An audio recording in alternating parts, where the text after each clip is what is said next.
A distinguished panel. I'll introduce them properly in a moment or two. I should say thank you to Lewis, who got me to go on Twitter about 8 or 9 months ago. So I'm now at Roger Mosey on Twitter, and I found it horribly addictive. So actually the social media, which I've always been quite a keen blogger, and I got onto Facebook relatively early, but Twitter has kind of, I think, completed my social media education. So it's a real pleasure to be here tonight. I was just going to spend a minute or so saying what the BBC is doing in 2012, because clearly it's the biggest thing we have ever done. And it's not just about the Olympic Games, but if you think about this year with, or last year with the Royal Wedding, that was just one incredible day. We've got 3 days this year of the Diamond Jubilee, which are going to be huge. We've got 70 days of the Torch Relay. We've got 80 days of the London 2012 Festival, the biggest cultural festival in our lifetimes. And then the small matter of 17 days of the Olympic Games with 26 sports all having effectively their World Championships. I mean, to do that, a lot of our activity, obviously on BBC One and BBC Three. We'll also have a new radio station, 5 Live Sports Extra covering the Olympics. But then there's a big innovation story this year, a lot of which is planned, obviously. So 24 simultaneous live HD streams coming in at peak, and the pledge that you'll be able to see every event from first thing at the morning through to last thing at night. That's the first time we've ever offered that. Yesterday, we announced that we were doing 3D, so there'll be 3D for the opening ceremony, the closing ceremony, the 100 metres final, and nightly highlights. We're also doing super high vision. That's 16 times the quality of high definition.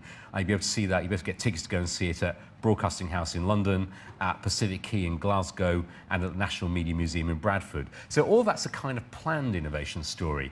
But I think social media is probably the bit of it that we don't quite know how it's going to work, because especially with Twitter and sort of instant social networking, this is the first Olympics where it's really been a powerful force. And one of the things we want to do tonight is just explore what that could look like and the kind of challenges for the organisers, for the broadcasters and for the athletes. And we have here a distinguished panel who are very keen indeed on social media. And I was just saying to Zach, I looked at his website today, which if you haven't seen it, is a really kind of state-of-the-art whizzy website, and lots of tweets from everybody on this panel. So let me now introduce them. And the general idea will be that I'm going to ask some questions and provoke and needle a bit. You can then join in, and the whole thing is designed to be, as the current fashion is, interactive. So we have with us 3 Olympic medalists and 3 MBEs. I think those do overlap, as well as some BBC faces. Star rowers Mark Hunter and Zach Purchas, the reigning world and Olympic champions in lightweight double sculls. They won gold in Beijing in 2008, and they're going to defend that in London this year, or more accurately, I suppose, at Windsor. And at last year's World Rowing Championships, they successfully defended their world title. Gail Ems is a former world and Commonwealth badminton champion, and we saw their Olympic silver medalist with Nathan Robertson. She won gold at the 2006 Commonwealth Games and silver at those Athens Olympics. And Gail is now a broadcaster for BBC TV and radio, and in a bit of stereotyping, will be doing badminton for us in London 2012. James Pearce is a BBC Sports News correspondent who's reported from every major sporting event from the BBC. And at the risk of making James blush, I think his Twitter reporting of the Harry Redknapp trial was actually extraordinary.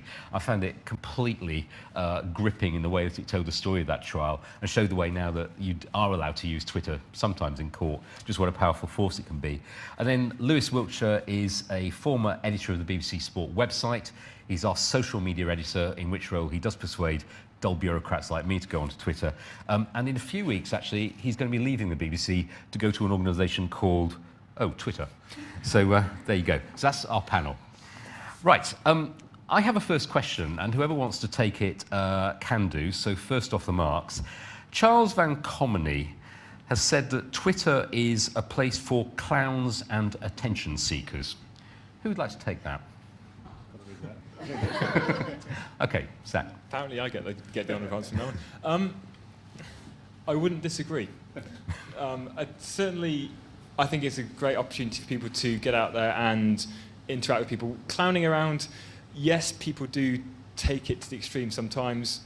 Attention seekers, yes, people do try and seek attention, but also hidden amongst those idiotic tweets and irrelevant tweets, there are minuscule gems of information, and hopefully that is where us guys who are on Twitter, sitting here in front of you, will try and put out the important and interesting information.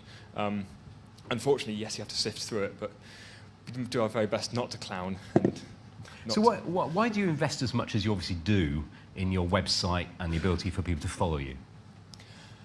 For me, one of the really important things I think about what I do in terms of sport is just getting out there and encouraging people to be more active and healthier and live a better quality of life. One of the ways that is really important is to make other people realise that it is possible to do absolutely anything they want. By being really open and encouraging people to sort of follow what I'm doing and seeing how I go about things, I think it's crucial to get out there and show people that, yes, I may be going to the Olympics and fingers crossed, depending on selection, going there and bringing back some more gold medals, but, you know, I'm just an average guy. I have a normal life. I live with my other half, at Mrs. Purchase to be. Yes, I know. So I mean, I've been looking through some of your tweets, actually. So you think that everyone here wants to know, having steak and chips tonight, they're with a healthy twist, Swede chips. We'll let you know how it goes. Should I have peppercorn or red wine sauce? I think that's very informative. And actually, it's very interactive because I then decided for a peppercorn sauce after a number of feedback saying that it would be much more tasty. And I have to confess, Swede chips, brilliant. Another variation last night with some Mexican wedges flavouring on them, just to make them that little bit more interesting. Really tasty. Just in the interest of fairness and balance, I've been looking at everyone's tweets. So could you put Gail? I should say I'm an Arsenal season ticket holder. So last night you were, quote, laughing at Arsenal, and you tweeted at one point. You tweeted at one point, lemon cake is done and dusted, as is Arsenal in the Champions League. Which is true.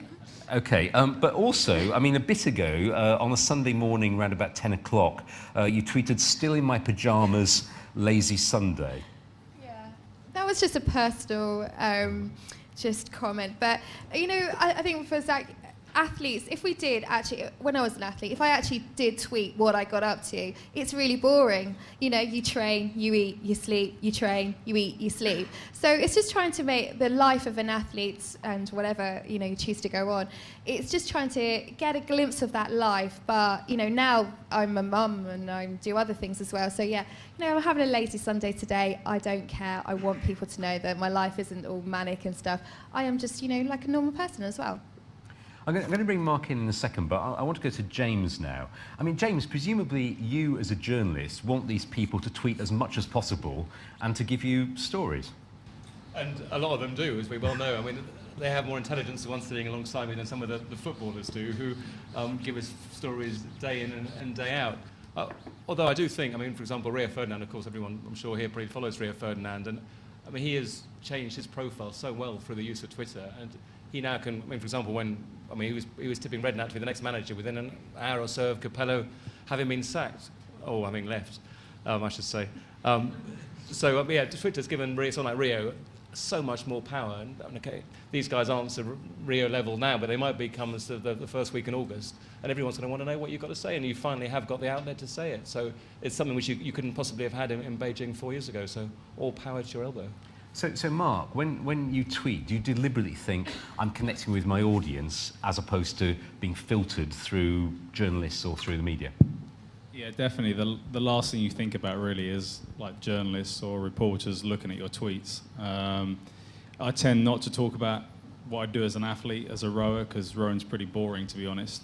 To tell people what you're training is not very enjoyable to listen to, but to tell or explain what you're doing outside, the fun stuff that you get to do, the opportunities that have happened since becoming Olympic champion, you know, I would never have had before. So to go to different events or, you know, go to football matches and be looked after, you know, I enjoy going to other sporting events, and whenever I go now, it's not just a case you get a ticket to go and sit there, you get to do enjoyable things before and after the game with the team or the manager. So, you know, it's changed the way that I can kind of put that across, that, you know, there are some luxuries on the other side of being an athlete.